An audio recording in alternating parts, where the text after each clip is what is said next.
Hi, folks. Welcome to another edition of News Desk Unplugged. First of all, thank you all very much for following and liking. We're up to 8,000 plus subscribers, so that's very encouraging and very cool. We've ramped down a little bit on the videos because, you know, there's so much information out there coming out. So we decided we're going to compact everything into one and just take a technical look at the 2024 Formula One season. The cars that were released, obviously, a lot of them are going to be very different when they roll out at the Bahrain Grand Prix and even at testing. But there were some interesting things that came up, and I am not a technical guy. Jad is. He's an engineer. The point of this video is just to touch on this technical side. I'm a technical dummy. I really know nothing about technical side of Formula One. And honestly, I'm not really very interested. You know, I'm a driver guy, so make the car fast. How you make it fast, I don't really want to know. Give the driver a decent car. But at the same time, it's good to have that as a background, and I acknowledge that, but it sort of goes in one ear and out the other, and I can sort of pull it out during the season to sort of understand what's going on technically. This is going to be me asking Jad, basically, for a noob, for someone who's really not into the technical side, what's going on with Formula One 2024. With the cars. There were a few surprises, starting with the world champions, Jad, Red Bull RB20. Yeah, the RB20, that was a surprise. Now, first of all, I need to say this as a disclaimer. While I'm an engineer, I'm by no means an aerodynamicist.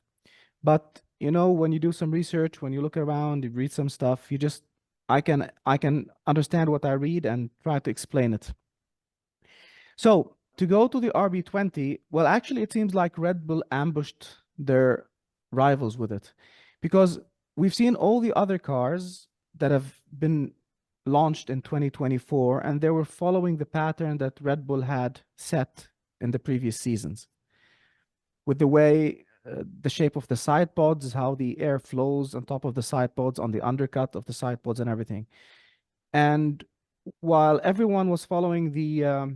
if you look at the shape of the inlets for the radiators for the Red Bull last year, it was a very, very narrow letterbox design with a lip on the bottom of it. And while everyone followed that thing, Red Bull went ahead and put the lip on the top. And instead of having a horizontal inlet, it's now vertical. And they just shrunk the side pods a bit more. So like they debuted a new concept, maybe. Okay, can I ask a question there? Just let me butt in, just because I need to understand this. Isn't that the kind of packaging that Mercedes did with the W13 that really bombed? Is it the same kind of concept? Just explain it to me. What's the difference between the Red Bull version and the tight packaging that Mercedes tried and failed with? It's a good question, and it's a normal question. But yeah, while Red Bull went for the same vertical inlet, they're using it in a different way, because Mercedes, when they had this vertical inlet, they used it to pare away the side pods and remove them. Okay. And with that way, it was their different philosophy of how they run the air across the bodywork. Red Bull kept the same philosophy. Red Bull, what they do is that they run the air on the top of the side pod and goes down in the back, which is called a downwash concept, and underneath the side pod from the side, which we call the undercut. So what Red Bull did, now they're similar in a way that the packaging of the radiators and the packaging of the power unit is shrunk. It's more compact for that thing to work. And this is what Mercedes did very well, but their aero concept bombed. Red Bull, they're doing the same thing. So they changed the setup of how they lay out the power unit and the radiators, but they did it to enhance their philosophy. So the side pods are still there, but the undercut is much more aggressive, and the downwash as well. And what they did is that they put the radiator so low down in the car, which takes the center of gravity for the car down, which is a positive for them. Okay. And then they have these two like shoulders, which you see on top of the car, which go from the mounting points of the halo and back down to the front, which what we saw on Mercedes in 2022 and 2023. And this is a consequence of the cooling layout of the car. So they did that so that So the air moves within the car and goes from the outside, but it's a bit different from what Mercedes did. So this is the change in philosophy that Red Bull did, while other teams were following their previous concept. Why have they ambushed? In what way did they ambush the rivals? Look, I know I'm aware of it. I'm aware. I must be honest. When I opened the picture to put it onto the page of the website, man, I went wow. You know, it was like, whoops, this looks different. I couldn't tell you exactly what, and that's why I'm asking you. Why did that produce a wow? Well, because after the RB19, the all-conquering RB19, and whatever they did with that car, and Christian Horner talking all the time that now the gains they're going to make, they're going to be very small gains, and that the development curve is going to flatten because we're in the third year of the regulations and they already have this great advantage. So many thought that Red Bull will not be having too big of an increment in performance. They said that they said they're going to evolve the car, okay, and which means other teams are going to have a chance to catch up with them if they follow their concept. But Red Bull went ahead and they evolved the car. Okay, it's still the same concept. The way they run the aero on the car is the same, but they took an aggressive step in evolving the car and taking it to a much higher level, which means no, they are able to find more gains with the car. Okay, now this is all talking, and we have to wait until preseason testing and maybe until qualifying in Bahrain to know how much of an advantage they have. But while everyone is expecting maybe Red Bull to slow down a bit, they didn't. They were aggressive, and they just took it to another level. And this is why I think they ambushed the rivals. But can I ask you, there's a risk involved. Is there a risk involved, or you think there's a calculated risk? I think it's a calculated risk because you cannot go from having such a fast car and just destroy it from one season to another, especially when you have the same regulations. Okay? I think what they did, because if you remember something, last year, Red Bull, they didn't develop the car during the season. They had 2 or 3 upgrades, and they were focused around that area, the inlets of the side pods and the undercut. They didn't develop the car much. First of all, because they didn't have much aero time to develop the car because they were winning. You know, the aero allocation. If you're higher in the constructors, you have less time in the wind tunnel. Second of all, because they had their penalty from their cost cap thing from 2021. So and they found out that they had a huge advantage with the RB19. So they said, we don't need to develop that car so much. So they used the whole year to test solutions, to develop the car with the RB20 in mind, not the RB19. And we have to be also very careful because the 2025 cars are going to be so dependent on this year's cars because in 2026, it's a totally different car. So they cannot do a lot of work for 2025. Most of 2025 will go to develop the 2026 cars that are going to be according to the new regulations. So no, I don't think Red Bull have bombed with this one. No, I think they took a calculated risk. It's aggressive, but I think it's calculated. And like I say, worst case, if it doesn't work, bring back the RB19. It can still win. Yeah, that's what I was thinking, you know. So yeah, that's very interesting. And of course, the livery was blue, as it is, like Ferrari was red. And Mercedes, who we're going to talk about next, one thing before we get technical is the livery really looked really nice. I like the way they married silver and black and the stripes, and it's just given it a bit of a pop, you know, from the regular stuff we've been seeing for several seasons. So Jad, tell us about the Mercedes W15. Well, yeah, first of all, I agree. The livery is amazing. And for some reason, it reminded me of the silver McLarens from the Ron Dennis days, the ones that had the Vodafone or they had the West livery on them. Beautiful. Those were more silver. This is more black, but it's a beautiful livery. And yeah, it seems Mercedes went all out in developing a new car. Lots of changes on the car, lots of changes on the philosophy of the car. So basically, they're running also, they went into the Red Bull direction, you know, with the radiator inlets, with the downwash, with the undercut, with the side pods. So they have side pods this year. But the good thing for Mercedes is that they developed this car from the ground up. Last year, they changed the concept on the car, but the chassis was designed for their old concept, the one that didn't work. The one that had Lewis Hamilton complaining about how forward he's sitting in the car. He can't feel the rear of the car. And we know that the rear, as James Allison called it, it was spiteful, you know? It just got loose and the drivers couldn't predict when they're losing the rear of the car. So this year, Mercedes went, first of all, they changed the suspension layout. So they have a push rod suspension layout in the back and a push rod in the front.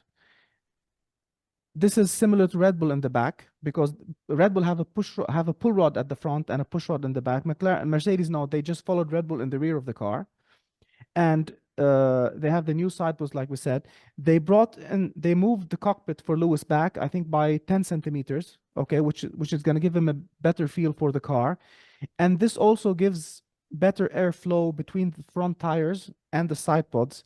So the airflow will be better there, which will make the underfloor work in a better way. Because this is the secret. No matter what we say about the cars, what we see is just a small factor of how the car functions. The secret, the black magic, happens in the underfloor and the diffusers, which are the parts that we don't see. Unless like Checo bins it in Monaco and they take it up on the crane and we see the whole underfloor. Other than that, there's nothing we can judge. The top of the car is just designed to work, to make the underfloor work better, to seal the floor and make it work in a better way. So this is what Mercedes did. So now they have a better undercut under the inlets to make the air flow properly there towards the rear of the car. And they've changed the rear wing because if you remember last year, Mercedes didn't have a really good top speed. And we know that their power unit now compared to Honda is down. So they played with a new design for the rear wing to enhance their top speed. Their front wing is different now because before they used to mount the nose of the wing on the main plane of the wing. Now it's mounted on the first element. And there's a very distinct design with the front wing of the Mercedes. The top element, it doesn't go with the same width for the whole length. It just goes a bit, half of it, and then it disappears. It's very, very thin. So we have to see later on, is this legal? Of course, they found a loophole somewhere. This has to be looked into. And yeah, with the design of the car, with the change of the rear suspension now, which is, like I said, pull rod, they have a new gearbox and a new monocoque. Basically, these are the keys for Mercedes to apply all these changes on the car. So theoretically, the car should be fast. Will it be as fast as Red Bull? No. Toto Wolff was very realistic, saying that there's a huge gap. But I think, yeah, Lewis Hamilton's going to enjoy his last car with Mercedes.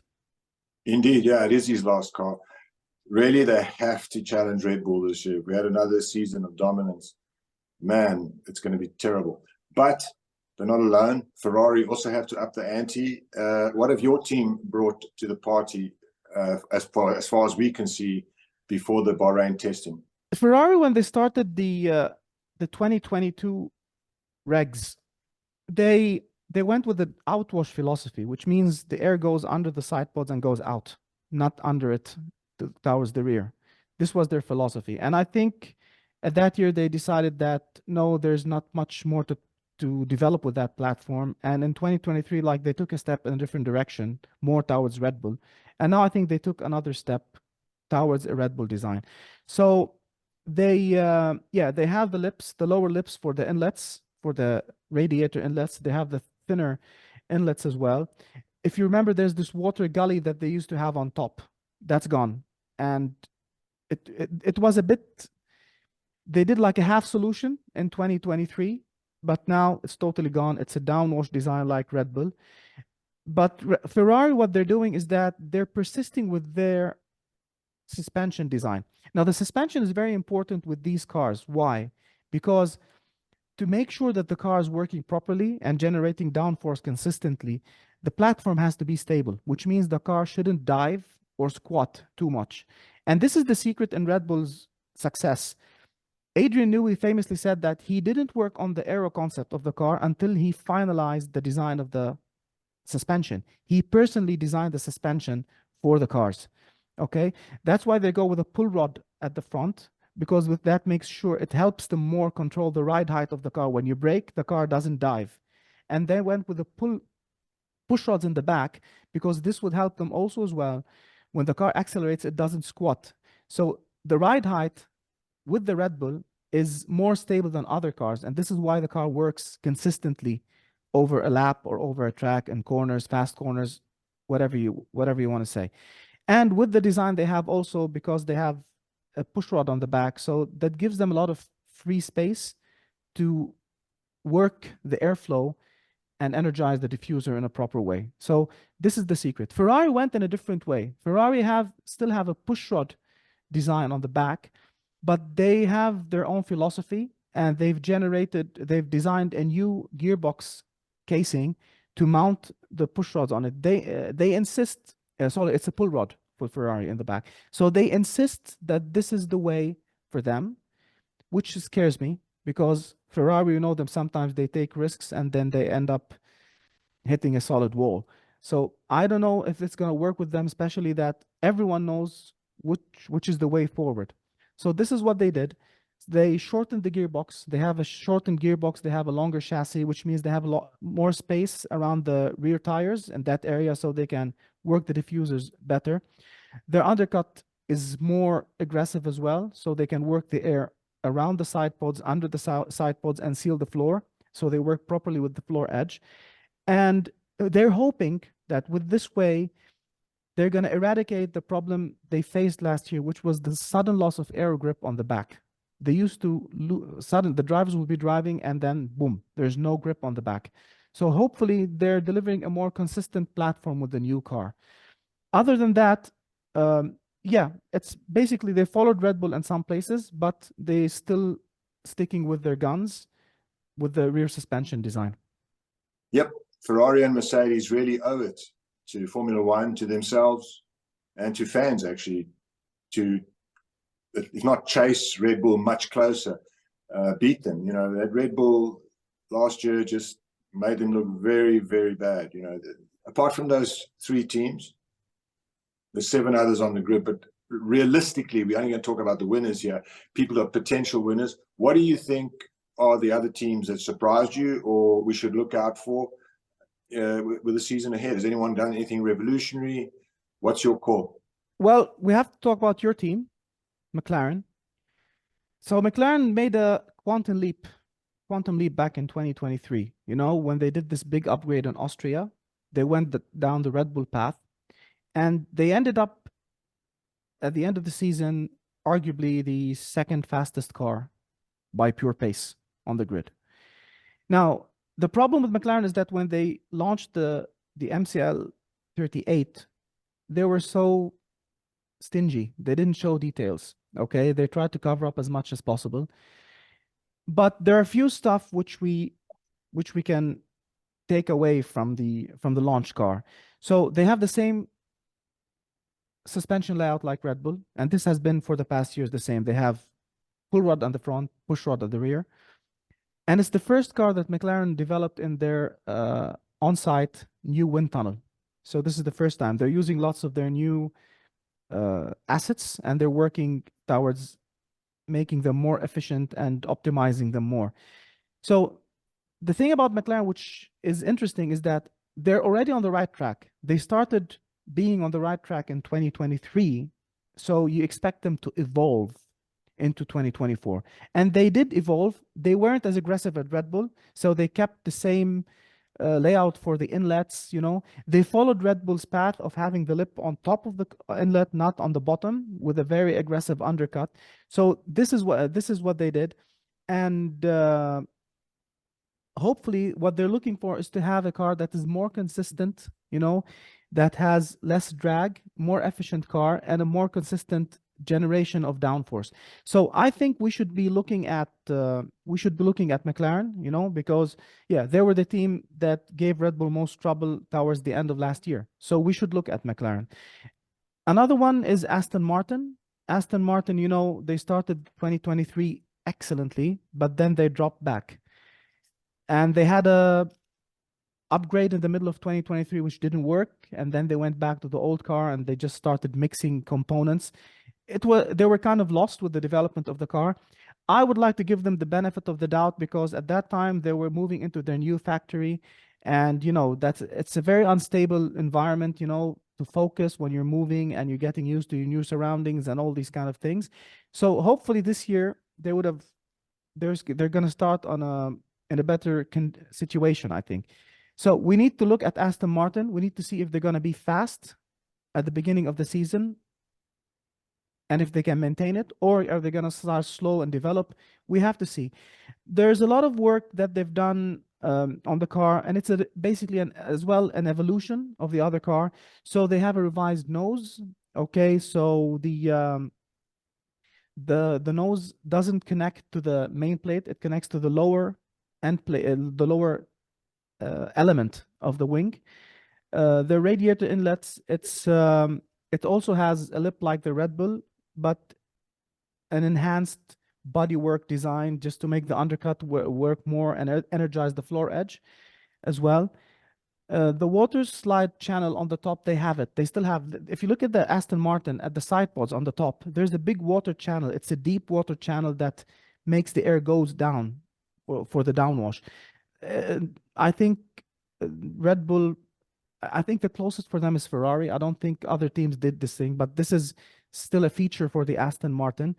They worked on the rear suspension, of course, because they're taking it from Mercedes. So they also have now the push rod rear suspension, which they took from Mercedes.